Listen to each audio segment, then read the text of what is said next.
Hello, everybody. Good Lord, it's Sunday again. Sunday has come around once more. Here we are. It's time for the Sunday service. I'm joined tonight by Mr. Ian Hartup. Ian, how you doing? How you doing? I'm okay. I've had a couple of days off, so I'm chilled. Yeah, I'm not doing quite as much modelling as I thought I might do, but you know.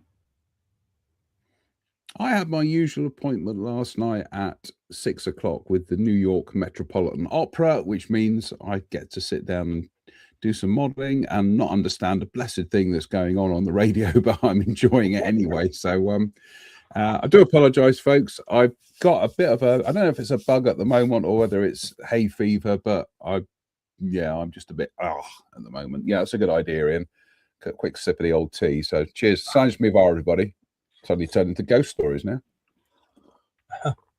So we've got packed program to talk about things tonight.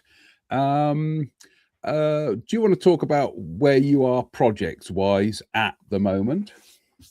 Yeah, why not? Go on then. You have the floor, Mr. Hartup. So last week I was showing you my BMW M6. Sarah Jane very kindly pointed out that I could have got the replacement decal for the back deck, and you know what? I haven't managed to, so I'm just cracking on with it. There was an ongoing conversation through the week on one of the Facebook groups about tyre decals or decals onto tyres. And you'll remember, hang on, let me get that right. That is a set of Tamiya decal solvents, which I continue to play around with. I have to say, the extra strong definitely does the job.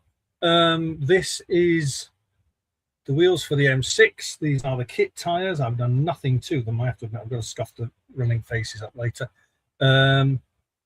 These are the kit decals. They're not the Tamiya style sticky back ones. They're normal decals applied onto the raw rubber with the Tamiya extra strong decal solvent, and that's a set of LB Productions tire marking decals treated in exactly the same way, coated literally this morning with the decal solvent in question, and then that's had a satin coat in the last 40 minutes, and you cannot see any carrier film.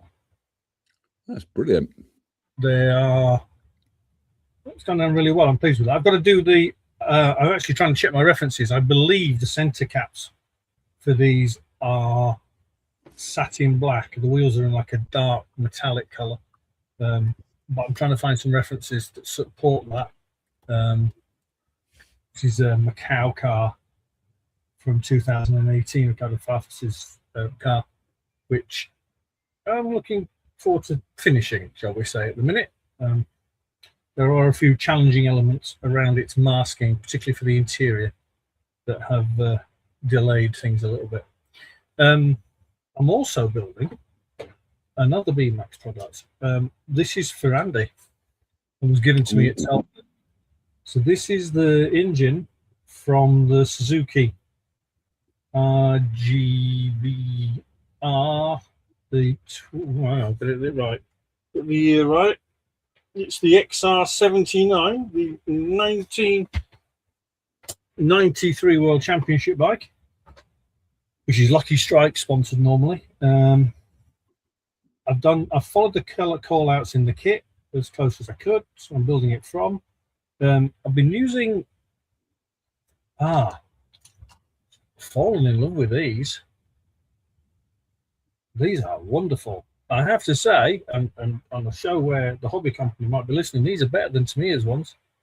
if only because they've got that brush. Wonderful things. So I managed to get 3 or 4 of these. So we've got dark rust, fresh rust, black, and there's a grey one as well.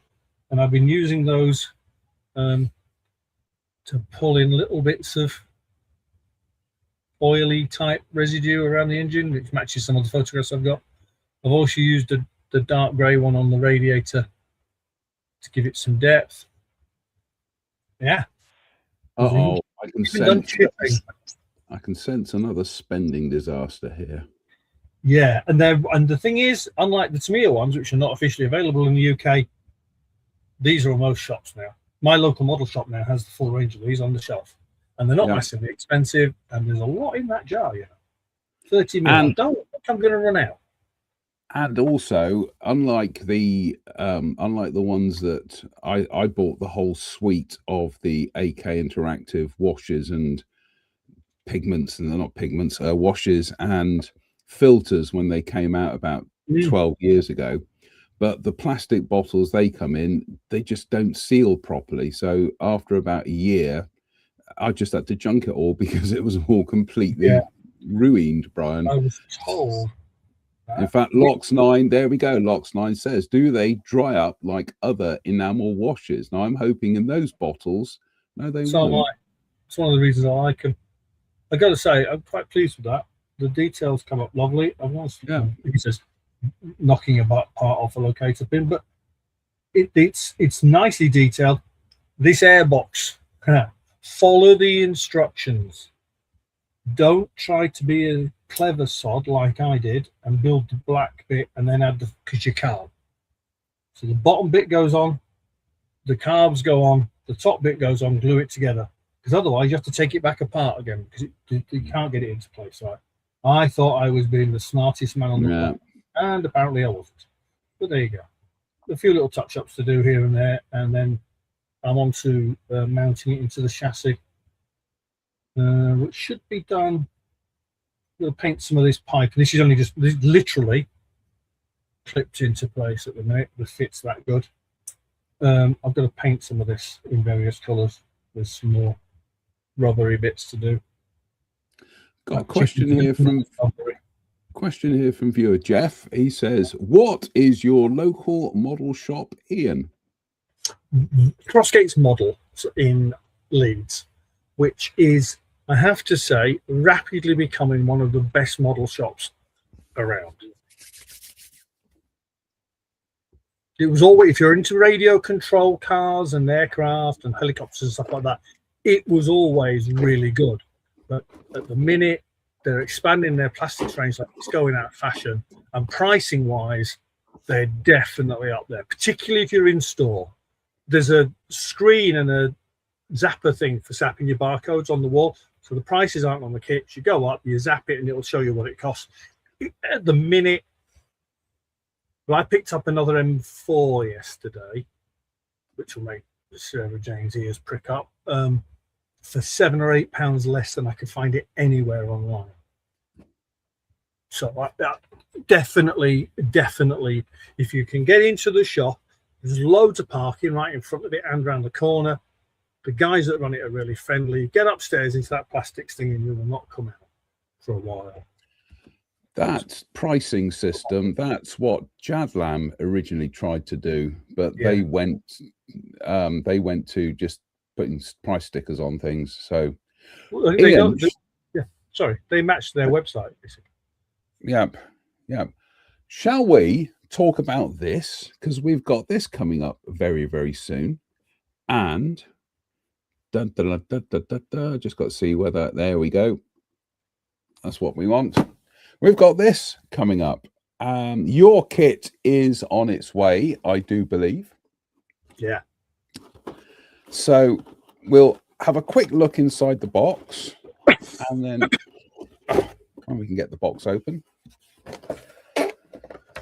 It's a very typically ICM box, isn't it? With the box within the sleeve. I do like that system. Yeah, I do. And they're actually very useful boxes to kind of like turn into gift boxes and things. So here we are. Here's the instructions, the usual parts map layout. and then we get onto the construction sequence. So looks like there's, well, I say looks like there's quite a lot going on with this. There's your, we'll come to the decal sheet in a second. There's your color scheme, black, essentially black with lime green wheels. What's the story there, Ian? Apple green. Apple green. Apple green. That's the official name of that color. If you bought an A or a T in period, you would have had apple green wheels on it as standard from factory. Incroyable. Yeah, quite. I built one a while back and touched on that. Yeah, it was kind of like the factory wheel option. Quite cool. Right. And the thing with the black is everybody goes, oh yeah, you could have any color you wanted as long as it was black. The reason for the black was it dried quicker. Yes, I can imagine that.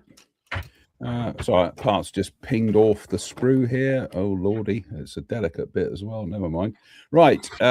So here are the sprues. So we're out of sequence here. So that's sprue H. So that's your hood, fabric hood, and everything. Are those over bars designed to go inside the up roof? Then are they a separate part? Do you turn that over? Yeah, let's have a look. Because I will go to the relevant instruction page. Yes, yeah. They are. Yeah. Cool. It's a proper face and roof then. Yeah. Wow. So there's there's those bits. We've got let me just zoom in a bit. There we go. Let's just zoom in a bit. Excuse me a second. There we go. We've got bits and pieces there. So we've got the steering wheel and we've got the gear stick and some other handles and gubbins. And then we have the body work with the seats, and just having a look. Yep, that's pretty much all that. Very cleanly molded, as you'd expect from ICM. Beautifully it's done. It's a brand new tooling, isn't it? Because the standard version of it only came out towards the latter half of last year. So yeah. I'm really looking forward to this one, actually. And then we've got sprue B. So I've got to say, the grill detail there is really sharp. Yeah, liking that. Then we've got the fenders. Are they fenders? Yeah. Yep. And we've got bits of the chassis and engine. I'm interested that they've gone with a multi-part chassis rather than a molded ladder. So it's going to be fun keeping it all square. Yeah, we'll come to that in a second. And then we've got two frames, sprues, runners, call them what you will, for the wheels within wheels in a spiral array. And they look rather good. And then we have, that's the dashboard, I'd imagine. Yeah, it is the dashboard. And then we have the accessories. Just before you do, noticeably that dashboard's on a sprue on its own, because if they do a sedan or a coupe, they had different dashboards. Ah, yeah, to the Phaeton. So that allows them to pull a switcheroo. Yep. And then we have the accessories. So we've got swag bag, Thompson machine gun, Colt 45 pistol by the looks of things, and I don't know what the little round thing is. I'll look at that on the instructions.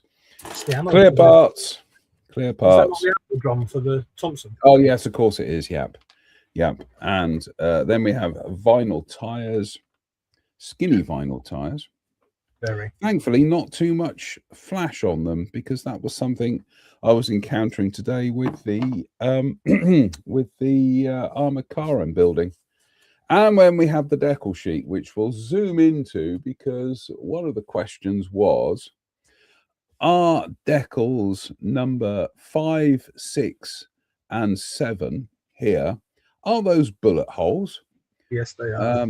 They are. 3, 4, 5, 6, 7. Are they bullet holes? Yes, they are. Isn't that clever?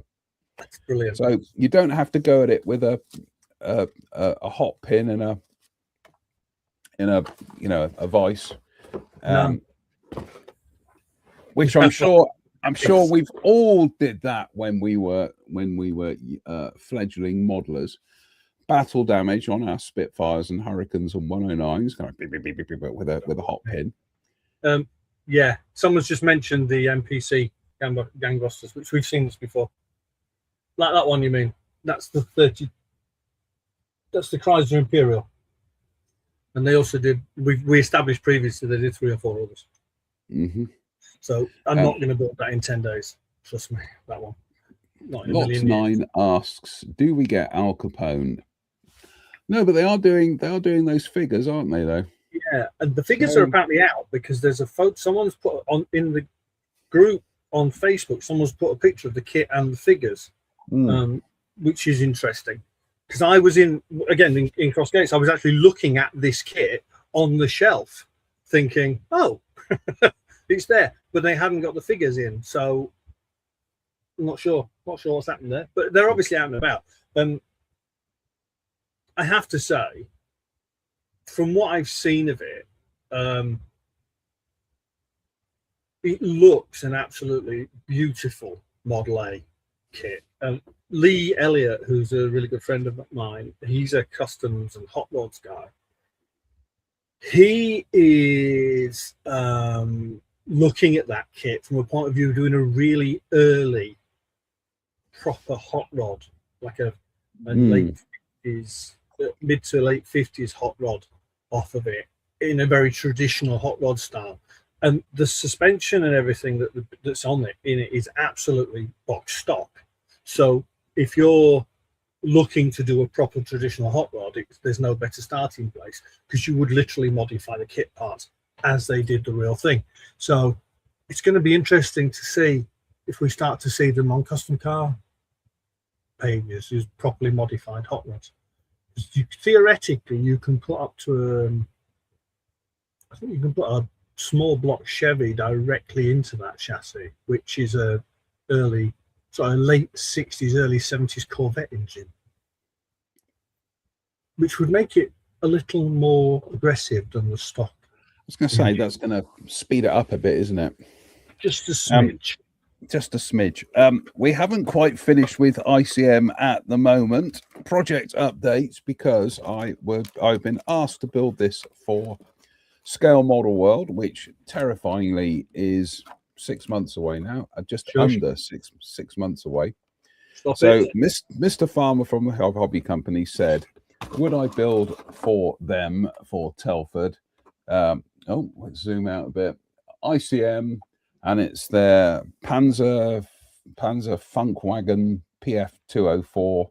Essentially, it's a Panhard in German marking. So I must get my light at a better angle. It's a Panhard, French Panhard armored car in German markings. Now, being an ICM kit, it does come with a fulsome interior.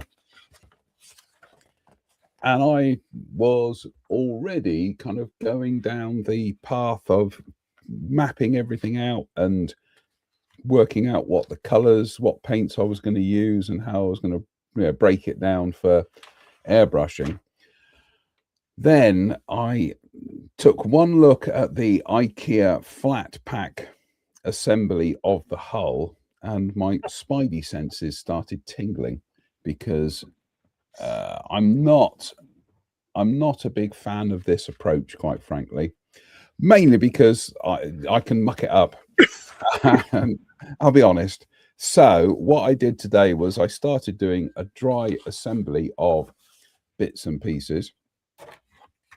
And yeah, I'm glad I've gone down this route of not bothering with the interior, because nobody's going to see the interior at Telford. The only people who were going to see the interior of this model were the people on Facebook, and yeah, we're just plowing ahead with this at the moment.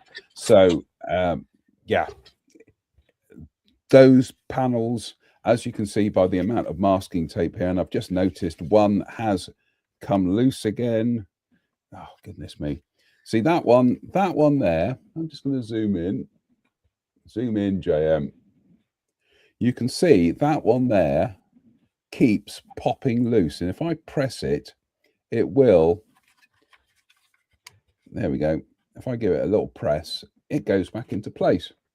So what we're going to do live on the internet tonight is get some, I know, let's, well, I know, we are going to get, we're going to get the thick tape out. There we go.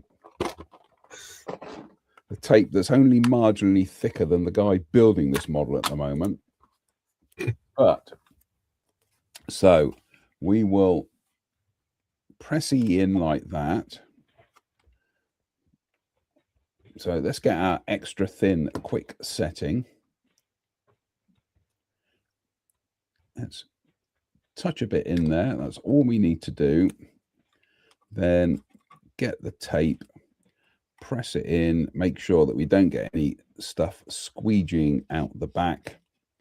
And then, so hopefully that will now hold it into place. But as extra insurance, we're going to take another bit off and go over the top there like so. So yeah, I would have liked to have shown off the interior, and to be honest with you, if I had a second stab at this kit, I know what I could do so that I could leave panels off so that you can see what's going on inside the kit. But that's not the requirement at the moment. I need to get this built and ready for Telford. So yeah, the best intentions, I had to go the expedient route. Still haven't decided what color scheme I'm going to go for, quite frankly. I do like the winter whitewash one, because that means I can cover it with hairspray and do some chipping. But I also like the tan one, but I also like the grey one. So I haven't quite made my mind up what scheme I am going for. But obviously I have to make my mind up before Telford. So but yeah, I the other thing was, having seen some of the other ICM stuff that is coming out, which quite possibly will be building for Telford, I don't want to turn one kit into a career at the moment. I just, like I say, it's going to be on the stand. As much as I'd like to leave doors open and hatches open so that people can see what's going on in there, they're not going to see it. So, and the chances are it will be in one of the display cases and behind glass anyway. So yeah, we've just got to be pragmatic on this one, but I'm enjoying it at the moment. So most of the problems I've encountered have been user induced. So yeah, we are very good at making our own lives difficult. Yeah. Oh, I excel at it, Ian. I excel at it. I'm sure my school report mentioned something to that effect. So right, shall we get on mit the news now? Let's go to just going down to notes. Right. The first news item tonight, and this is rather exciting actually. This is Kinetic, and they are doing a special edition of their 48 scale F-104G Starfighter. And they're turning it into the CCV version, the Control Configured Vehicle. Now, those of you who don't know anything about this, it was a program that was designed to make the aircraft unstable. And the idea being, as the notes say here, for the experimental program, natural stability was renounced. The CCV program was crucial in the design and development of the Eurofighter. So we've got some pictures of, Hasegawa have done it in 72nd scale as well. So just for completion. But there's the actual aeroplane. So the idea was to make a starfighter as unstable as possible so that they could test fly-by-wire systems. And there it is in flight. So yeah, Kinetic are doing this 3D printed parts for the new bits and pieces. That looks pretty cool, doesn't it, Ian? Yeah, it's definitely a lumpy one. Yes. I remember the recollection of the thing flying, seeing it in various bits of aviation press at the time and thinking, yeah, that's cool. But you kind of don't expect a mainstream manufacturer like Kinetic or Hasegawa even in 70 seconds to turn them out. But didn't, because I think Hasegawa did the F-16 CCV as well, didn't they? They did, yeah. Yeah. The one they never did, of course, because there was a Phantom version as well, which I believe was blue and white. I don't remember them doing that one. But these are the kind of aircraft that with the 3D printing stuff, they can make that a viable kit. Because you're not going to spend thousands of pounds on a conventional tooling to make that aircraft, because you're not going to sell enough of them. Yep. But by adding in 3D printed bits, you can cause changes with it quite easily. Yep. I think 3D printing is just opening up this hobby so much at the moment to be able to do things like this. Gavin says, they've glued the tailplane in the wrong place. He's followed that up with the Starfighter needed help to make it unstable. Well, this is the thing, I believe, and there's some interesting publications about it on the shelves in here. The F-104 was actually quite a stable aircraft, which is one of the reasons why they selected it for the program. That and the fact that the Germans had Uggins of them lying around. But yeah, here we go. Gavin's on a roll tonight. He says, "Old German joke. How can you get a free Starfighter? Buy a plot of land, and soon enough you'll have a free Starfighter." Yeah. It did have a bit of a reputation. I've got a book in the library here on German Starfighters, and I've got to say, that just looks brilliant, doesn't it? But I gotta say, German, is there a scheme the Starfighter wore where it didn't look brilliant? I do like the German Starfighters, the post-war German ones, but there's two, isn't there? Because you've got that one, which is the Air Force variant, I believe, and then there's the Marine Flyer Corps one, which I believe was in the basalt grey over off-white scheme, which then transferred onto Tornadoes. As well. So they I mean, whatever you do with a Starfighter, it's a pretty aeroplane. It really is a pretty aeroplane. I'm going to throw this out there, folks. What do you reckon? Should we have Starfighter September?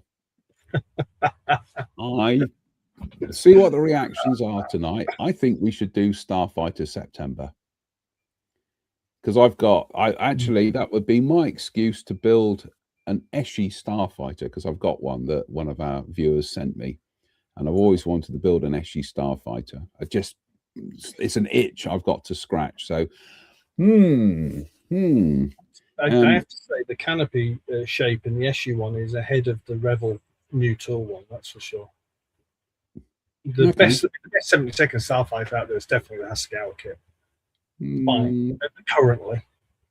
So I'm sitting here thinking sooner or later Armour are going to get bored with World War I single engine fighters, and they're going to do a Starfighter, and that's my one hope, because it is the one aircraft I would probably build nowadays. Andy King says Starfighter September. I'm in. Yeah, there we go. I think we've got something going there.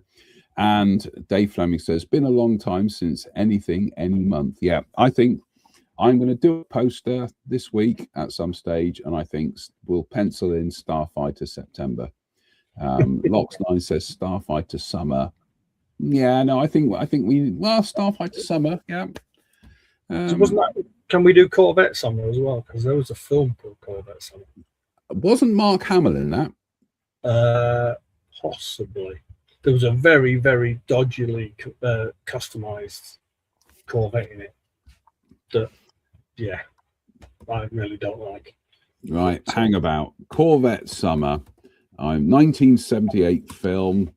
Mark Hamill was indeed in it. The car, the hero car, it's just no. But at some point, I can't remember if it was NPC or AMT, actually did kit that car with all the bits in it to make it. And it's just but there you go. Oh, I'm just going to call it. Here we go. I'm just going to call up some. Just going to call up some imagery live on the show. Oh yeah. Share screen. Here we go. Bum, bum, bum, bum, bum, bum. There he is, Luke Skywalker, or Darth Skywalker, whatever you want to call him. So that's your car, is it, Ian? Good Lord, that's lumpy. That's got a lot going on, isn't it? Yeah. You can see why I don't like it. Yeah, fair enough. Yeah. Although it never made it onto the screen, so everybody else can imagine how bad it is. Oh, right. Sorry. Add to stage. There we go. Yeah, that's pretty grim, isn't it? It was. Should we just say it's of its time? Yep. Yes. Right, let's move on. let's move on from one mechanical monstrosity to another at the moment. Oh, I'm sorry. That's a little bit unfair, or is it? Let's see. Dora Wings are giving us in 48 scale a Volti P66 Vanguard. All we've got, they've done it in 72nd scale. All we've got at the moment is box art for the 48 scale one. Actually, I'm being a bit unfair. I don't think there's really anything. It looks like a P47 that's been on a diet, doesn't it? A crash course diet. It's a P47 that's been hitting the slim fasts. It's bits of it I like, and then there's bits of it that I look at and I think, oh no, it's slightly out of proportion, isn't it? Let's see what the audience think. I'm being very careful what I say here because, that's just not. As aeroplanes go, I just kind of like, why are we getting that? Dear. Some of the manufacturers are sort of scraping the bottom of the barrel, I think now. I think the Volti, I've forgotten what it's called again now. Goodness me, it's typical short-term memory issues there. Vanguard. The Volti Vanguard. I think there were quite a few interesting color schemes that got stuck on it. No doubt. It's just. Here we go. Gavin's on a roll tonight. He says, looks like Trumpeter F4U Corsair done by the B team. Yeah, I'll give him that. And Mike Williams says, when you order an F6 Hellcat from Wish. Yes. Lox9 also says, did you know about ICM's 48 scale Hudson? Yes, I think we covered that the other week. I'm sure we did. We did, yeah. It's going to be interesting. Yes. Whether there will be any bits and pieces ready for Telford, we will have to wait and see. But they do always try and make an effort, don't they, for that? Yeah. Hamden was there, wasn't it, last year? Yeah. It would be nice. Be nice to build one for Telford. But so there we go. The Volti Vanguard. I think that's an interesting looking aeroplane. I can see me building one of them on top of the 101 million other things that each week I say. I can see myself building one of them. Yeah. Well, this was quite an interesting segue, because we just were talking about the film Corvette Summer starring Mr. Hamill, who of course was in that there Star Wars, and AMT have announced a new tool, 1/32 scale TIE Interceptor. Now, I think this is the best looking TIE fighter of the franchise. I mean, I do like the TIE fighters. I did quite like Darth Vader's TIE fighter, but these from Return of the Jedi, oh my goodness me, they look fast, stationary, don't they? It's interesting because they're describing that as studio scale, because they've done the studio scale TIE fighter, which it's standard TIE fighter. So yeah, interesting. This is what AMT have to say about this. May the 4th be with you, because they put this out on May the 4th. Imperial pilots, report to your fighters. To celebrate Star Wars Day, AMT is revealing the next addition to our 1/32 scale studio scale series, the legendary TIE Interceptor from Star Wars Return of the Jedi. Designed as a true Episode 6 replica, this kit features newly tooled interceptor wings and includes a Starfighter core TIE pilot ready to take command of the Empire's fastest starfighter. Whether you're building your Imperial fleet or adding to your Star Wars display, this sleek interceptor is ready to take its place alongside our previously released studio-scale TIE fighter. Modelers, sound off. Are you flying for the Empire or for the Rebellion? But well, I just think it is definitely the prettiest of the one. Yeah, isn't it? And that's not something we can really say about TIE fighters, can we? No. See, yeah, I'm trying to remember, because the Vader's one from Episode 4 is has got different wings to that, hasn't it? Again, so they're obviously getting the most out of the tooling for the center section. And just change the wing out. Vader's has the longer hexagonal panels, which are also a feature of the TIE bomber, the kind of like the Zwilling TIE bomber. So yeah, but no, I like that. I was going to say not really something I'd probably build, but actually I think I've got a Revell kit of that kicking around somewhere. I'm sure they did a TIE Interceptor.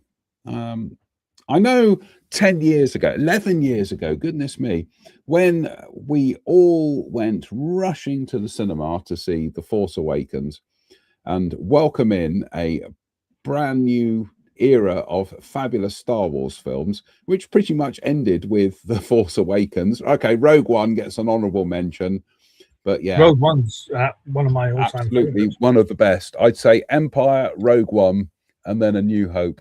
I just think, but yeah, I'm sure I've got a TIE Interceptor up in the attic somewhere. But right, let's move on. We've gone from the TIE Interceptors to one of the best interceptors, real aircraft of the modern era, and this is Hasegawa, and this is a special edition that they are doing of an F-16 Block 52 Advanced Zeus 2015. Now, this is from 11 years ago.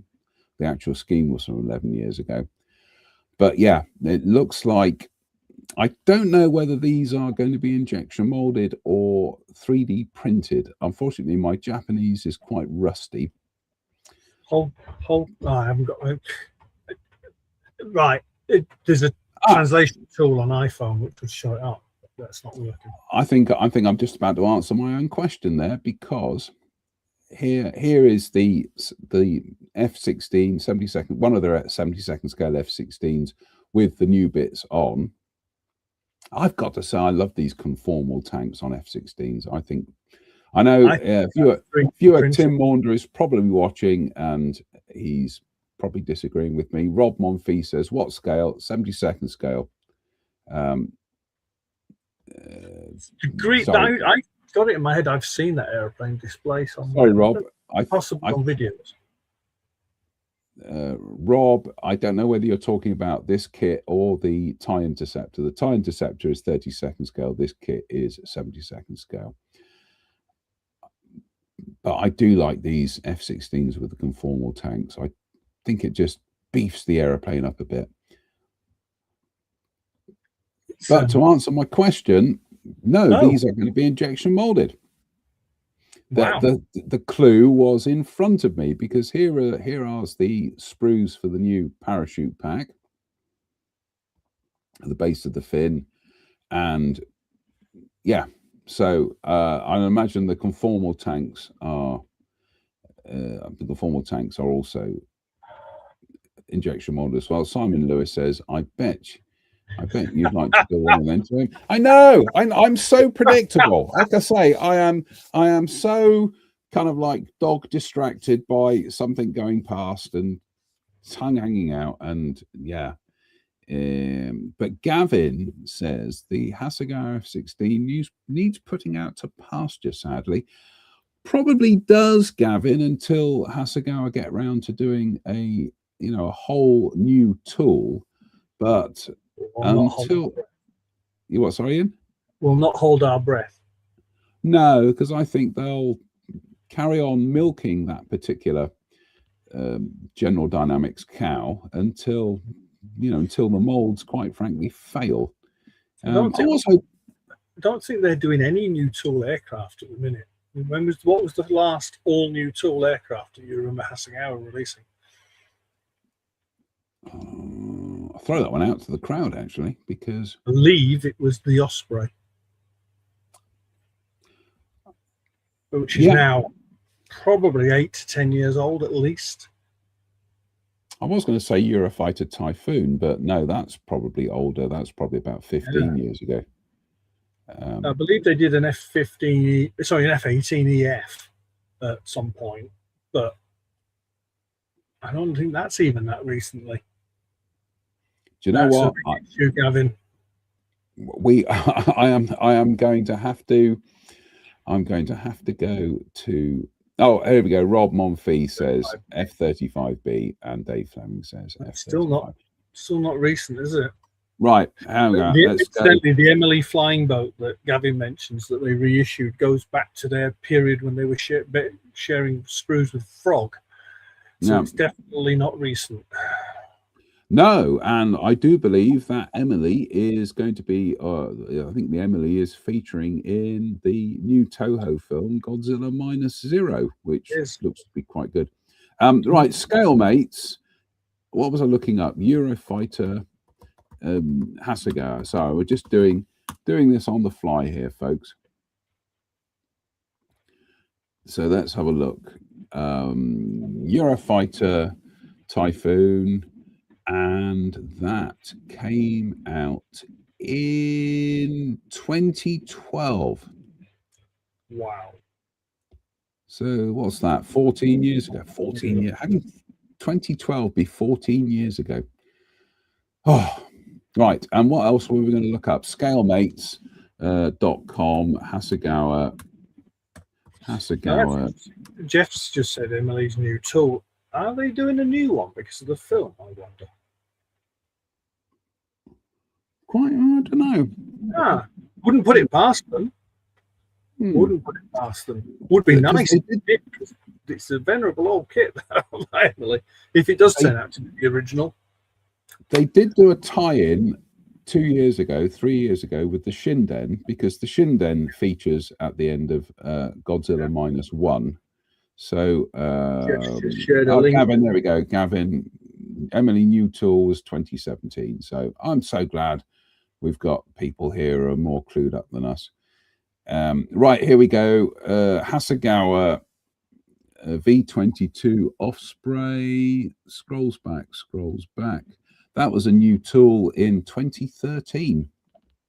Yeah. So whatever way you look at it, Gavin's saying the Emily was 2017. That's still a decade ago. Yeah. They are doing new tool cars, which I'm not obviously unhappy about. I've got the really early Skyline and Laurels coming from them this year and in the end of last year. So they're obviously, that seems to be their market. I picked up, it reminds me, let's put it on the table to show later. I acquired their Celica GT4 that's been reissued with some resin bits and upgrades in the box. So they're still working the old tooling very effectively in the way that Hasegawa kind of really invented, for want of a better way of putting it. But from a new tooling perspective, there's very, very little really coming out of them at all compared to their heyday. You know, the period when they were doing all the 172nd scale fighters, the Fourth 190s, the 109Gs, and the Ds, D9s, and the Duatin 520 they did, didn't they? And the MS406, and they were all new tool, simple, easy to build, fitted really nicely. Decals were always lovely for period. They're not cartograph, but they were good for period. Yeah, a 109 in 2023. I don't remember that. Right, let's just scale mates that. What do you do on Sunday night? I tuned While into you're doing that, I'll answer Gavin's question. Gavin says, what happened to Fujimi? Fujimi have gone the same way. Bear with, as John would say. Of course, they did a brand new 32nd scale 109. So these are coming out. Did they do a brand new 32nd scale? No, I'm just having a look. No, it's Is not that a showing G up or there. a K or an E? No, I'm 32nd 109G has been around a long time. I was going to say that was 2001. That was 25 years ago. It's a quarter of a century ago. I'm sure somebody can clarify what the new 109 was. So I'm just having a quick look at the comments. The old mate says the Emily is still the old tooling. So this is where Fujimi have gone. They're doing exactly the same thing Hasegawa did. So this is their old Toyota Mark II. And they've chucked in some Skyline wheels, Skyline seats and bits and bobs, upgraded tyres, and their GT wing set, and some new decals. And that's the way that Fujimi are still existing. It's a shame that these brands like Fujimi and Hasegawa are kind of in that world. I mean, we know. I mean, like Dave says, they're a family business. They do plastic models and bits, so they can't. They only really do plastics. They don't do RC and things like that, like Tamiya do. So, like Tamiya, like Dave says. So, but it is a shame. So there's got to be either some investment at some point that gives something new. But you just don't know, do you? You don't know where they're going. But all the time they keep kicking out stuff like that F-16, and they've done enough to make it different. They've the new fin and base. If those conformal tanks are injection molded, that could rapidly become a second win for that kit, because no one else has done them in injection molded in 72nd scale. Not that I'm aware of. I'm sure Tim will chip in at some stage. Right, a kit company, I think Aoshima. We're going to move on to Aoshima now. You're going to like this, Ian, because it's a motor subject, and this is Aoshima in 32nd scale, and they're doing a Mitsubishi Fuso T951 late type flatbed. Yeah, and this is a dirt big un. This is what they say about it. The first release in Aoshima's The Star Truck series makes its return after a hiatus of nearly 12 years. The legendary and highly popular Mitsubishi Fuso T951 late type flatbed is back. This 32nd scale model kit features a long type chassis paired with a flat bed body, a style that was the mainstream standard of the era, packed with parts that meticulously recreate fine details such as the VB engine. Is that VB? Oh, sorry, V8. It's these blessed glasses. This model offers an exceptionally satisfying and rewarding building experience. The molding colors have been revised to allow for assembly that closely matches the images, even without painting. See, this is great. Hasegawa channeling their inner Matchbox. We invite you to enjoy building and displaying this model in your own collection. It includes long type chassis, replicated V8 engine, chrome plated front grille and bumper, authentic style steel wheels with step rings, replicated air intake, twin fuel tanks, includes 20-inch Getayama lung pattern tires. So we'll just skip along some of the images here. Yeah, that's a big one, isn't it? It's a beast. It's a shame it's 32nd, although I can imagine just how big that would be in 1/24. Yeah, I like that. No, I don't want to build one. You do, but you're not going to secretly I do. Secretly I do, yeah. But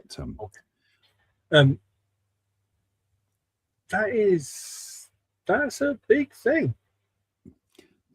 That would be a bit tricky to maneuver around a little car park. Let's put it that way. So yeah, that overhang at the back's going to make it interesting to turn, isn't it? So, that's still quite cool. Ayashima have a habit of coming out with some distinctly left field subject, and that definitely is left field. Although they do point out it's a reissue from 12 years ago. Yeah. I'm gonna have to try and, on top of, so yet again, Ian, I've been jingly thing. I've been distracted. I am gonna have to get hold of an Ayashima car kit at some stage so that I can. Some of them are really nice, he says, for a position of bias. Some of them are very old. Yeah, no, I get a recent tooling. I would pick your brains to see what you think would be a good one for a car newbie to try out. But anyway, right. Having just asked the question: is it true Fine Mods was started by a group of former Hasegawa employees? Allegedly, yes. Yeah, Jim, the late great Jim would believe that to be true, because he mentioned that in one of his editorials in Airfix magazine. So I believe it's actually the guys that were responsible for all those lovely 72nd scale single engine fighters, which kind of explains where Fine Molds then went with their subject matter. Right. Okay. Yes, because it's kind of mirrors it, doesn't it? Right. Sorry, excuse me. Steve Moores says, anyone seen any aftermarket bits for the new Hella 205 GTI in 1/24? Yes. Mark, who used to be Motorbits and he's now on eBay, does wheels and tires and some other bits and pieces for him. Beyond that, I've not seen a great deal. To be honest, the kit's pretty comprehensive. So all you're going to be doing is gilding the lily. Dave Fleming says Hasegawa kits have recently started appearing in the UK again in places like Hobbycraft. So we've got one up at Cribs. I must have a trip up there at some stage. What happened to Toyway? Were Toyway now back? No, I'm. There's a lot of mergers went on with importers. Yeah. But because it was Amarang, wasn't it? Amarang were importing Hasegawa. I don't know what's happened to Amarang. They got taken over by, I want to say, Ripmax, but I might be wrong there. After Model Zone failed. But I don't know who's importing Hasegawa now. It's interesting that, yeah, you're right. They have started appearing in Hobbycraft at full retail or slightly more. But some sources have Hasegawa car kits quite a lot now. I've seen those are now beginning to show up in places I didn't used to see them. So there's clearly either a new or a revitalized importer behind it, because they are starting to hit model shelves in a little bit more volume, which is never a bad thing. Although I do remember, now I'm going to date. So probably something in the region of 30 years ago, there was a hobby shop in Huddersfield. It might still be there, called Something Wicked. And they did quite a lot of wargaming stuff, but they always used to have shelves of Fujimi and Hasegawa kits, and they were the best place for getting them. And I just remember going in, there was always racks of Hasegawa and Fujimi boxes. You remember when the Fujimi Phantoms used to come in kind of long, smaller section box? Yeah. And those ones, because that's the first place I ever saw the Alcock and Brown high grade 48 scale Phantom,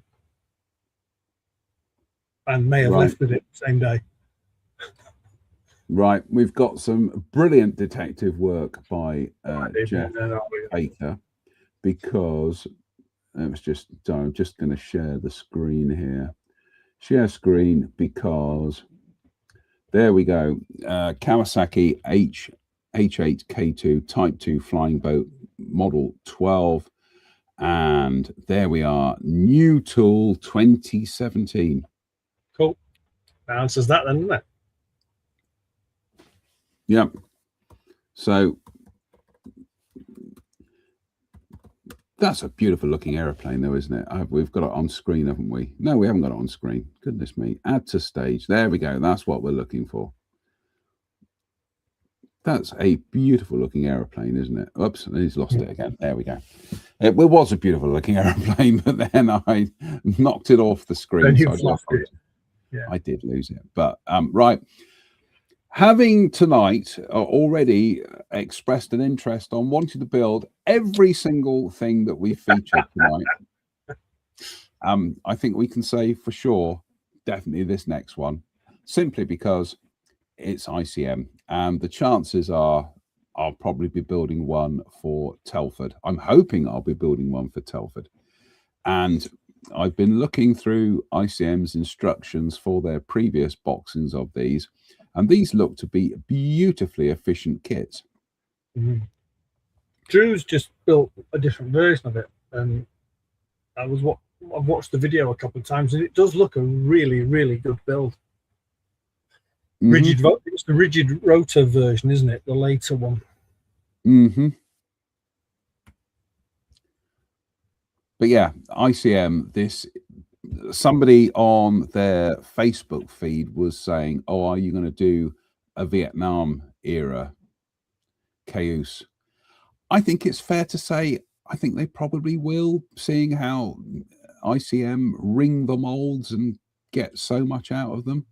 So yeah, it's actually that easy from that. It'd be interesting to see if they did, because there's quite a lot of changes. You'd have to have a new rotor head on it, I believe. Yeah. Possibly new skids. Definitely new pylons and tail rotor section. Right.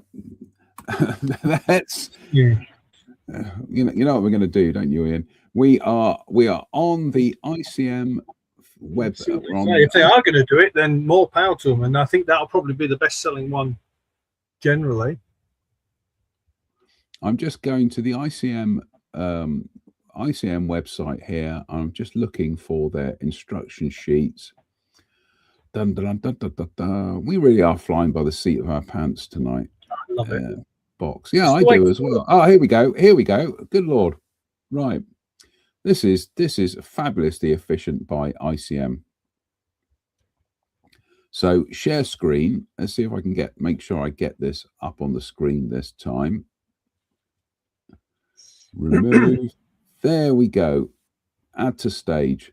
So here is the ICM website with their with the frames, sprues for this. So as you can see, and they've got the cabin is entirely separate. Wow. So pretty much everything. Yeah, they can do whatever they want with that, can't they? Yep. So then you've got this sprue, which has got fiddly little details on it. Then you've got that one. Yeah, it's a technical term. Yeah.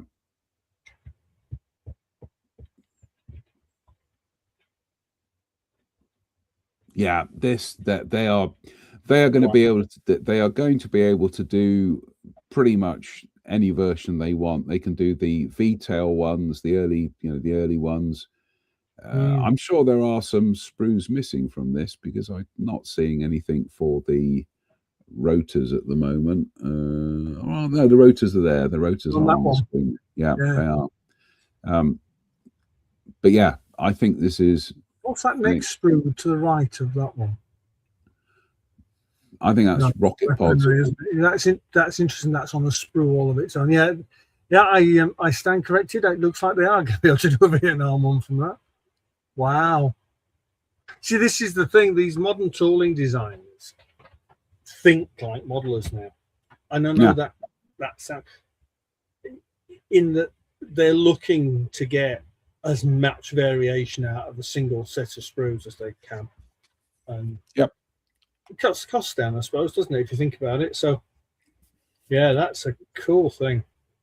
Also, from experience of the last few projects that I built being ICM kits, that, yeah, they absolutely put everything into the, put everything in there. And then you've got the stuff that's marked on the instruction sheets, do not use. So they build a certain amount of redundancy into their tooling.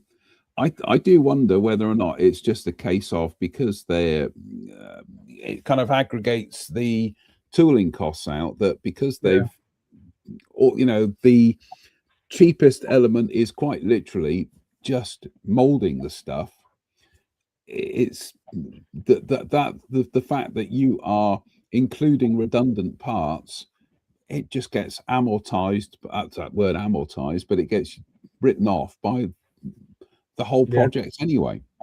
So but I am seriously looking forward to building one of them for Telford, and I'm got that with my my kind of like Telford building head on, because that just looks fabulous. And it looking at the amount of parts in the kit, it doesn't seem to be massively overcomplicated. So right, next, goodness me, we've already mentioned Godzilla -1 tonight, and the Shinden, and here's another crazy Japanese aeroplane. This was a paper project, but oh my goodness me, Ian, doesn't this look fabulous?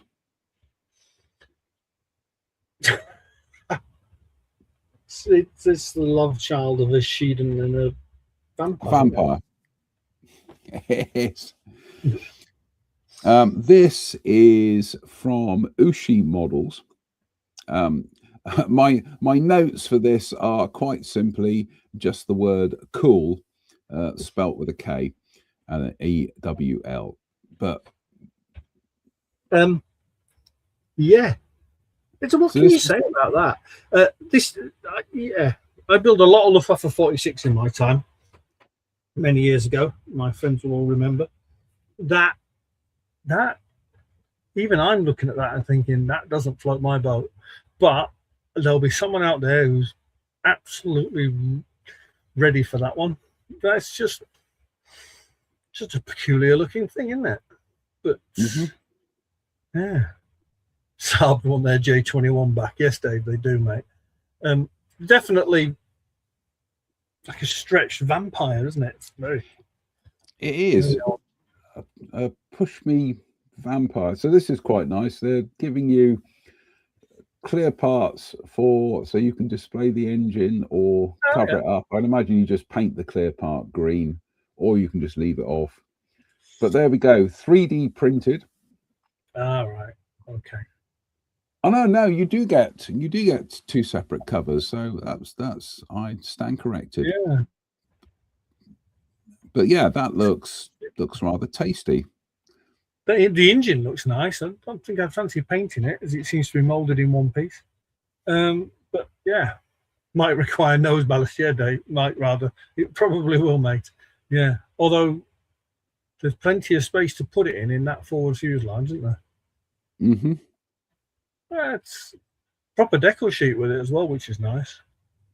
Yep. Although, is that a vac form canopy? I think it is, isn't it? It is. Yeah, that's a vac form canopy. No. Yeah, not Ushi van der Rosten, no. I don't believe. Who's this one? Someone's asking whether it's Ushi van der Rosten. It's not, because they're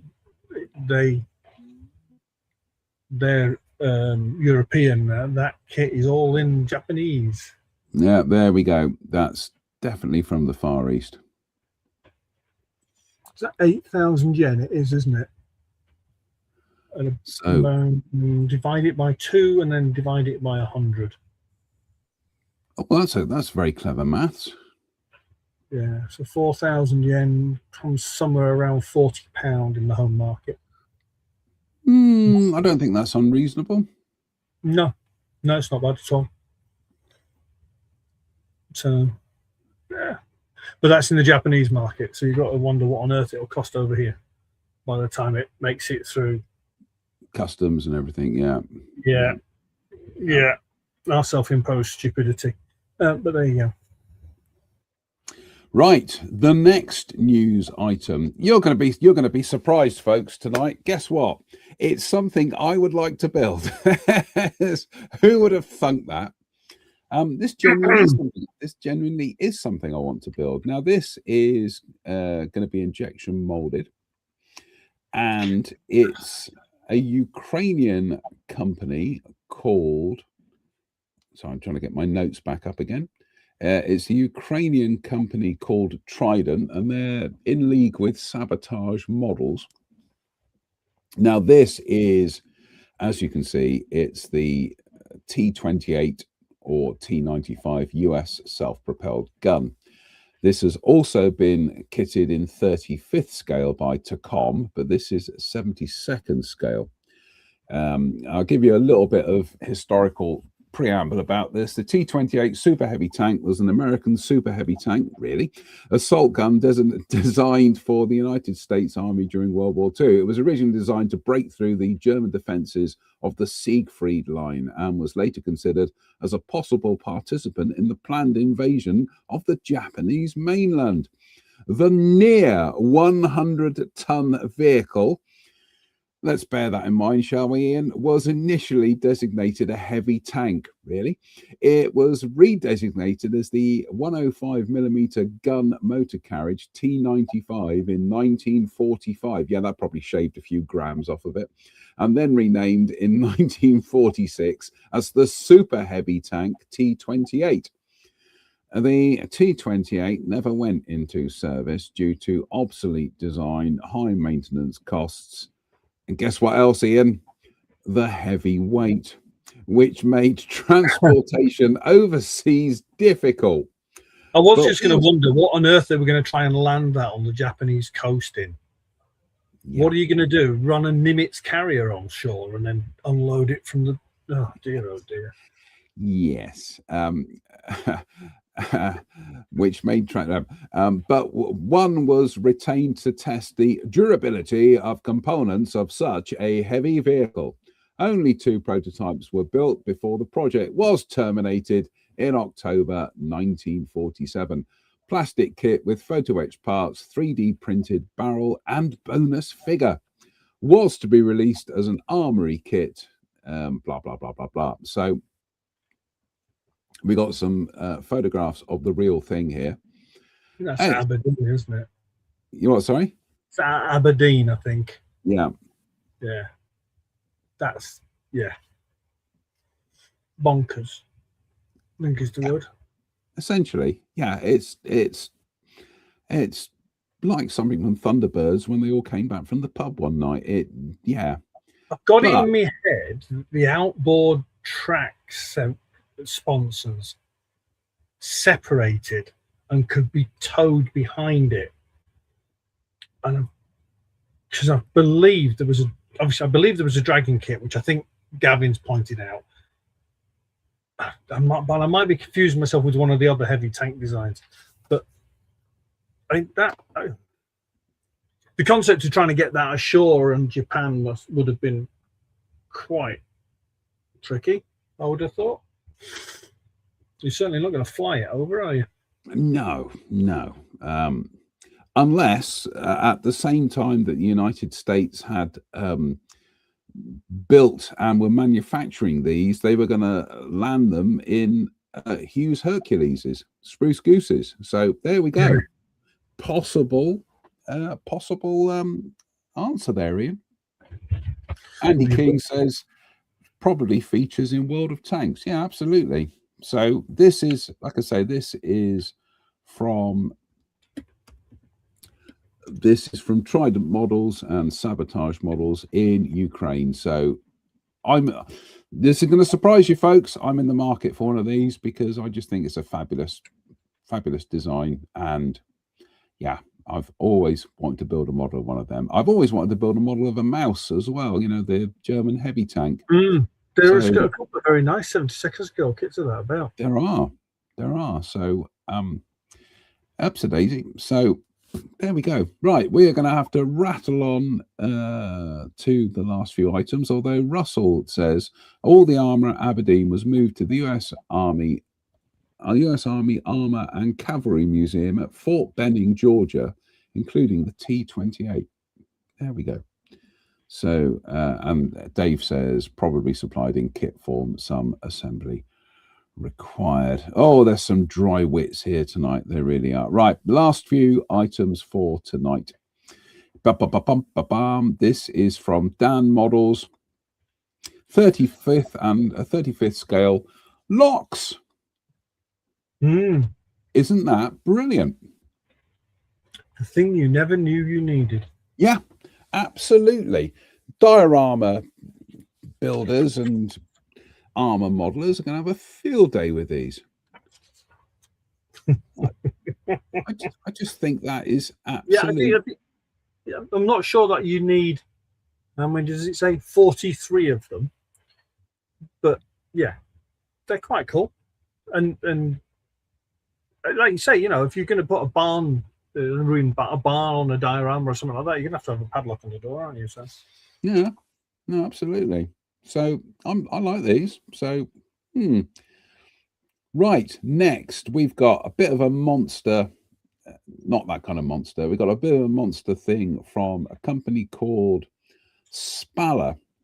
Now they are got quite a few bits tonight. They're also from Ukraine as well. They're doing 72nd scale guitars.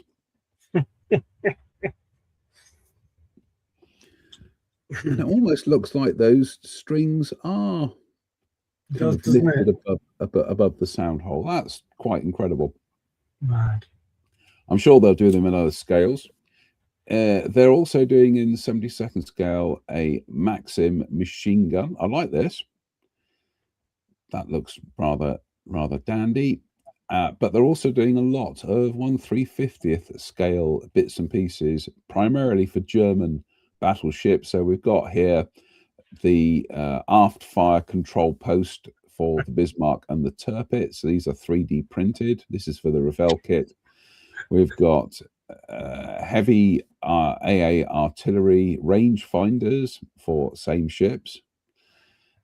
And we've got models of German moored contact mines. Wow. No, that's neat, isn't it? Yeah. A set of 15 centimeter SKC 28 guns for the Bismarck. So that's nice. That's where 3D printing comes into its own, because that's the secondary turrets, isn't it? Yes. They're also doing the main turrets as well. Flipping heck. This is going to be a costly kit, isn't it? Well, the kit's not particularly cheap in the first place, so no. I think if you're going to invest in that, investing all them bits isn't going to hurt. I think I've got the Tirpitz. I think I was bought the Tirpitz a few years ago. The Revell one? Yeah, the Revell one, yeah. Because they did too, didn't they? Very recently. Yep, and also a set of masts for the Bismarck, propellers. So those are pretty universal for Bismarck, Scharnhorst, Gneisenau, and Tirpitz. And then anchors away, set of Kriegsmarine anchors. And then finally some Fraser cranes. No, so a set of models of davits for boats, Kriegsmarine, and for the Revell kit. So this, like I say, this is going to be, if you're adding these to your Revell battleships, I'd imagine it's going to be a little bit pricey. But then again, the thing is, Ian, sometimes ship modelers, ship modelers, let me make sure my teeth are in, they cost is no object. It's got to be perfect. If once you put a Pontus wooden deck in the box and all the Photo X railings and the fold up your crane arms and the aircraft hoists and things like that, they're off the scale from the price point of view. So, yeah, I think I can see those armament, the turrets and the sub turrets and the rangefinders. They'll be selling like hotcakes to the purist ship modelers. I think they'll be all over them like a rash. I'm not so sure about the other bits and bits. The Maxim, someone said it hasn't been done in plastic, and I think it has actually. One of the Ukrainian manufacturers did that in plastic. I can't remember who it was. Might have actually been ICM. Okay. I'm not sure. Not sure at all. Look, whatever. The thing is, with these 3D print stuff, the time frame to market is massively reduced, isn't it? That's so, yeah. Dave Fleming says padlocks mean you can make sure no one steals the bucket from the back of your model. So, cliche number 105, I believe that is, bucket on the back of your tiger or your king tiger.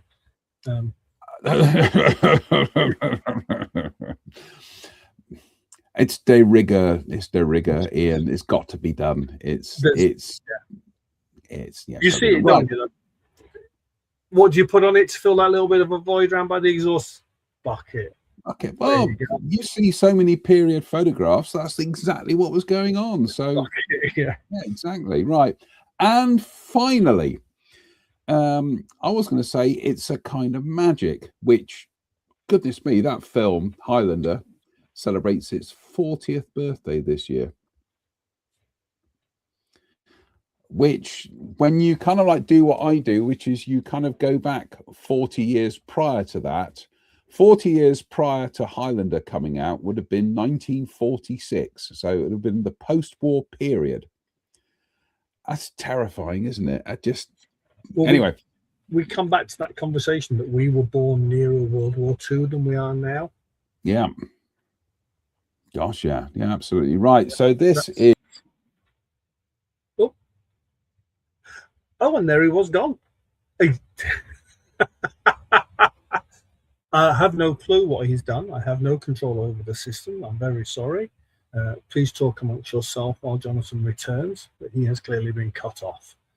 While he's doing that, do you want me to show you the Tamiya CB1000F? This has arrived.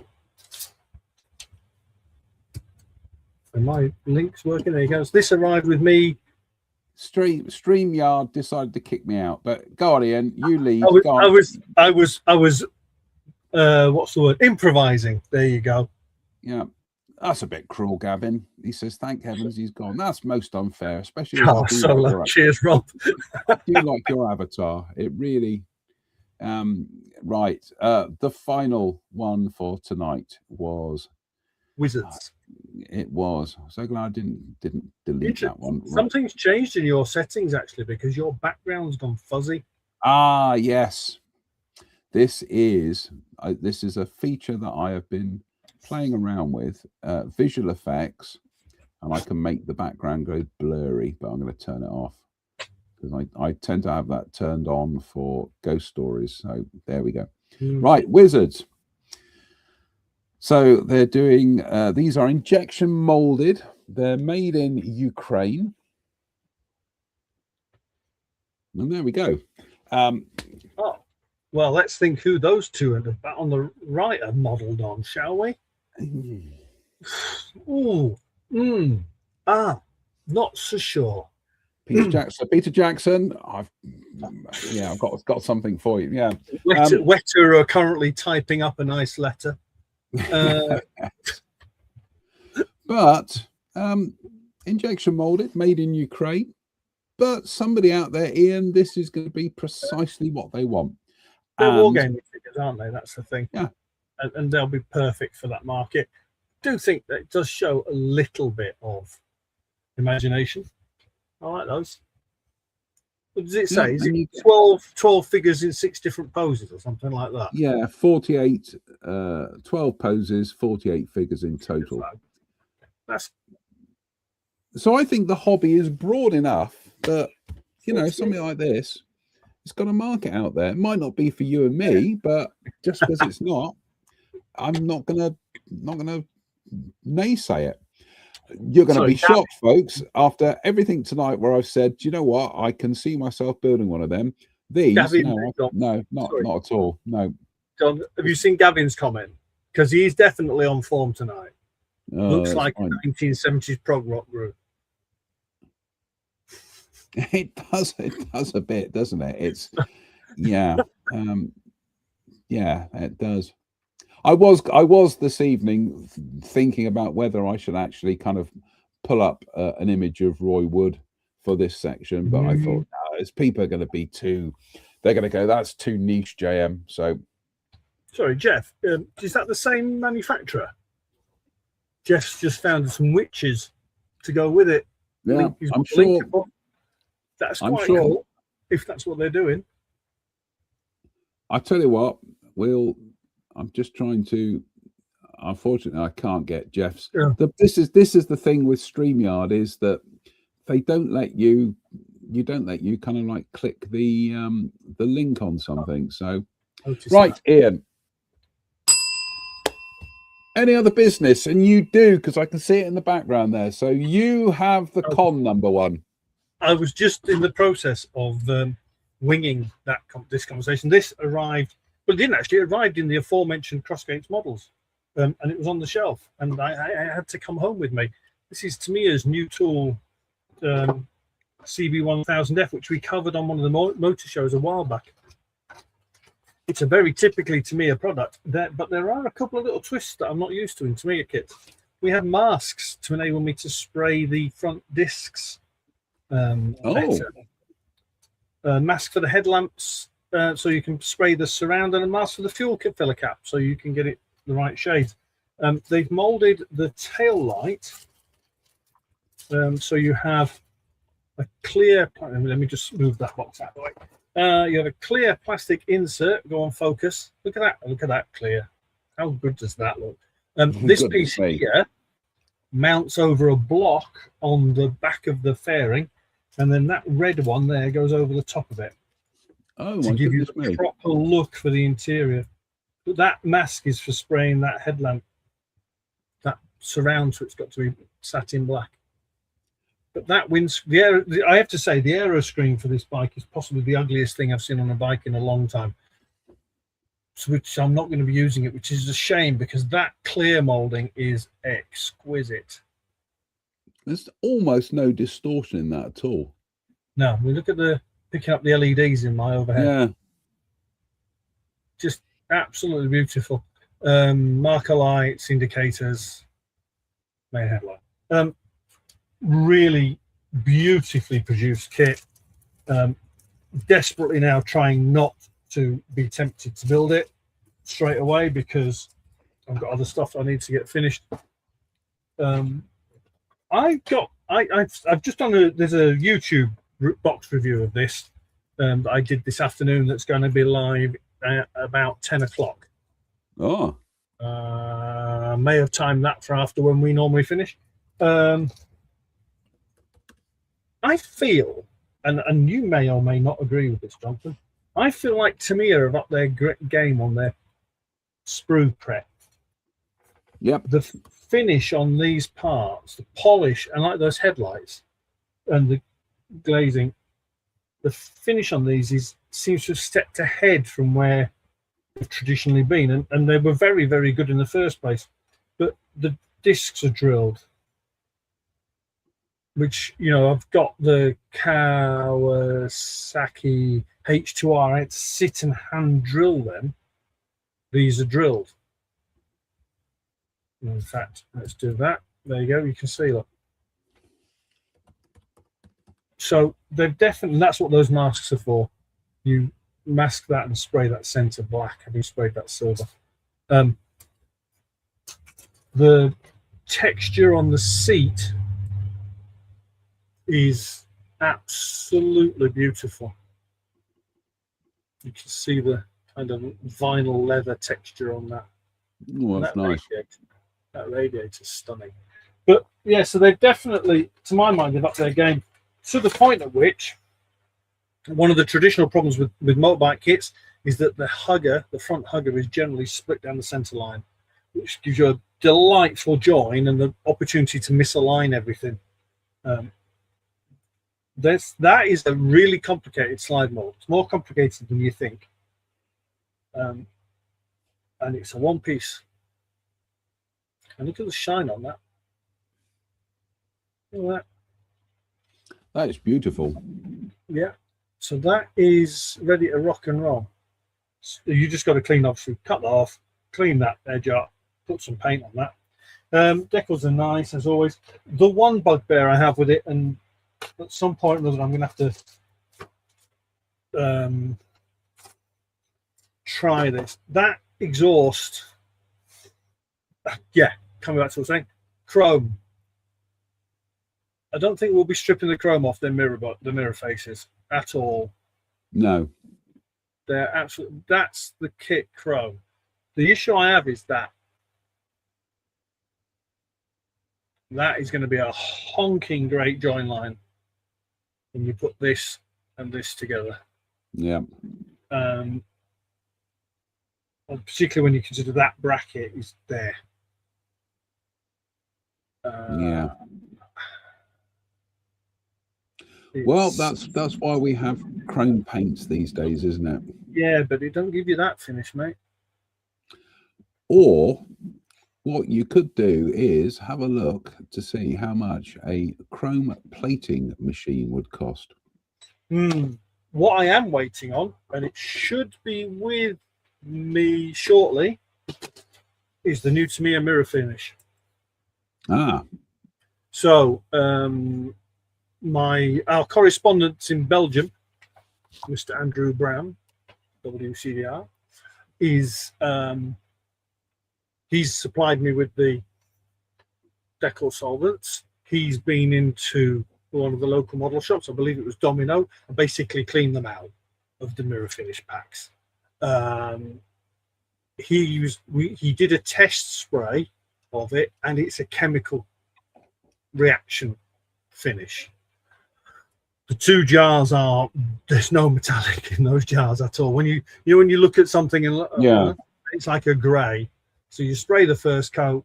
When you put the second coat on, there's a chemical reaction to leave the shine, to give you the metallic finish. It's going to be interesting. I was going to ask you how much was it to get those Tamiya decal solvents from their EU? They were purchased and brought to me. Right. Okay. Right. There is a company in Poland. I think we touched on them last week, who will supply them. Okay. If you can ping me a link out of hours. Yes. I'll go. Yeah. For some reason, despite the fact that they clearly can be sold in Europe, so they've got CE certification, they don't currently get UK certification, which, as I believe that from that point of view, then the hazardous chemicals thing's pretty much the same, does surprise me. I asked our mutual friend, Mr. Farmer, and that his reaction was they aren't UK certified. So either there's something in them that hits the one point of difference between the UK and the European certification. AliExpress, yeah, Gavin. On the one occasion I tried to use AliExpress for importing anything dodgy, it got stopped. So it's the only AliExpress parcel I've ever had stopped. So you've just got to be a little bit wary. So I don't know. Realistically, do you expect the UK importer to bring everything in that's in the lineup? No.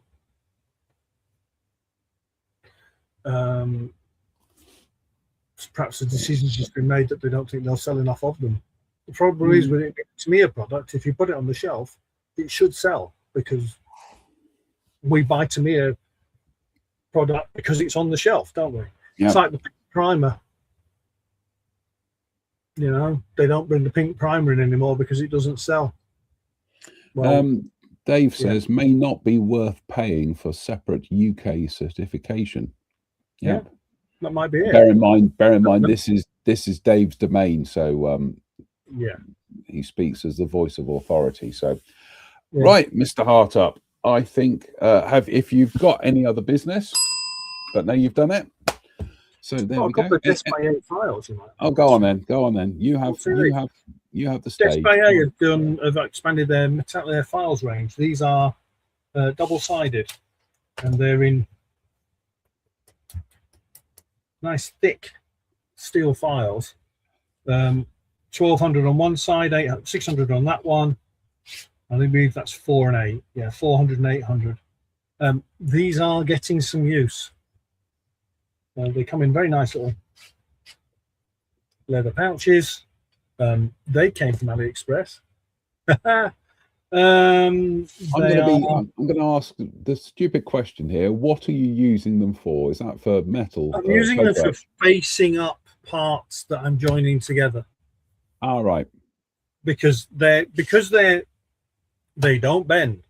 No. They really, really don't bend. You know, if you're facing up to get a flat face. Yep. You know, when you're sanding something flat on the base, you will, because of the way your hand holds it and the draw and push, you will always get a slight curve to it. If you're facing with a file, you shouldn't, particularly something like that. Yeah. They should get that flat. Because Tamiya do a very similar thing. This is the Tamiya equivalent. It's not as broad. It does very, very purposefully sound it for plastic only. It does describe it as stainless steel, but I seem to have some corrosion on there, which is making me wince. But these are, I really like these. I'm quite impressed. They're getting, you know, when you buy something because they're what they are, thinking that they'll get occasional use, but they're getting more use than I thought they would. Yeah. I've just come across Jadlam they do display aluminium alloy medium small sanding boards, but I don't think that's it. So no, the only place I have actually seen those is on AliExpress. Okay.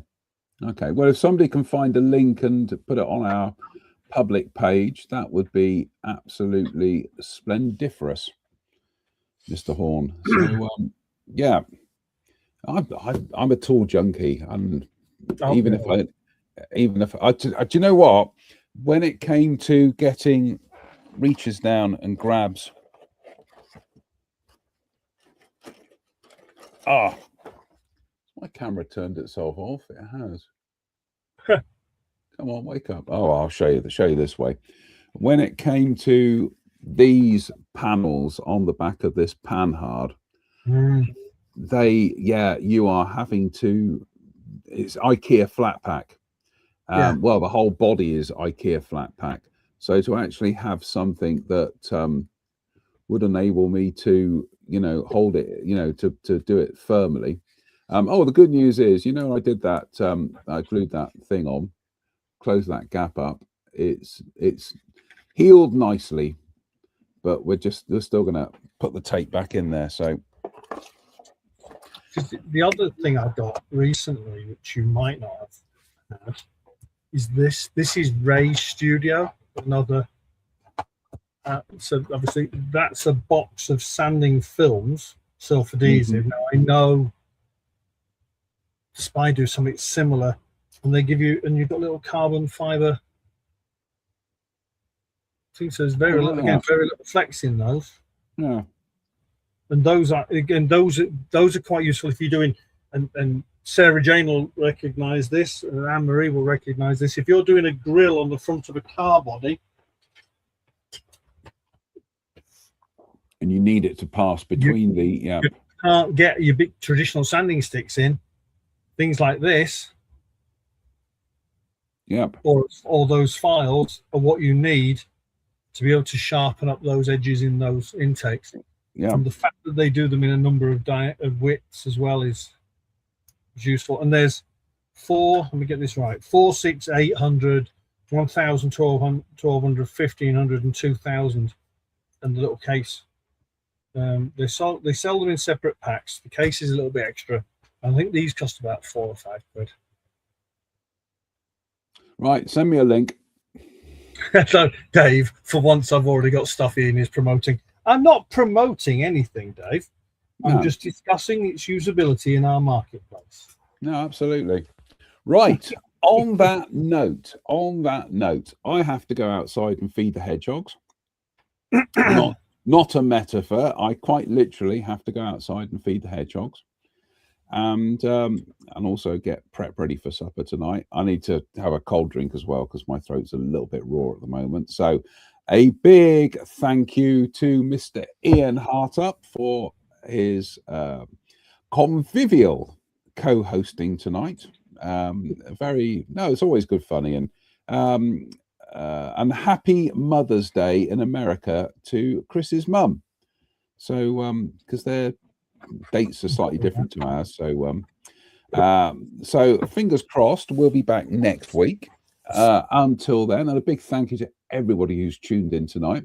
Hopefully by next week, we'll have a bit more progress on the Hamden, might get some paint on the Panhard, and a few other bits and pieces as well. And then, Mr. Hartup, we have to decide when we are going to be starting our gangster challenge. So hopefully after my kit turns up. There we go. Yeah, it's got to be done.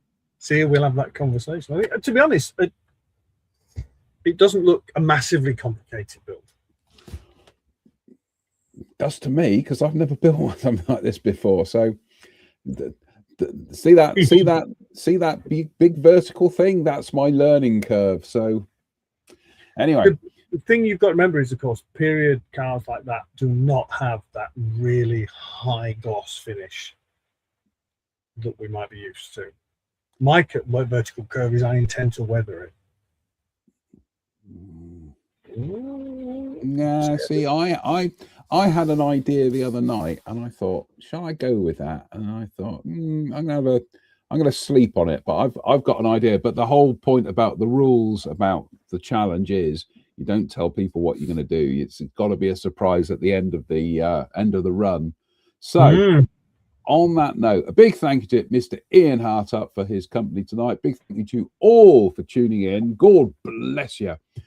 Fingers crossed, we'll be back next week for another Sunday service. So until then, as always, stay safe, stay out of trouble, and we'll see you very, very soon. Bye-bye, everybody. Bye-bye.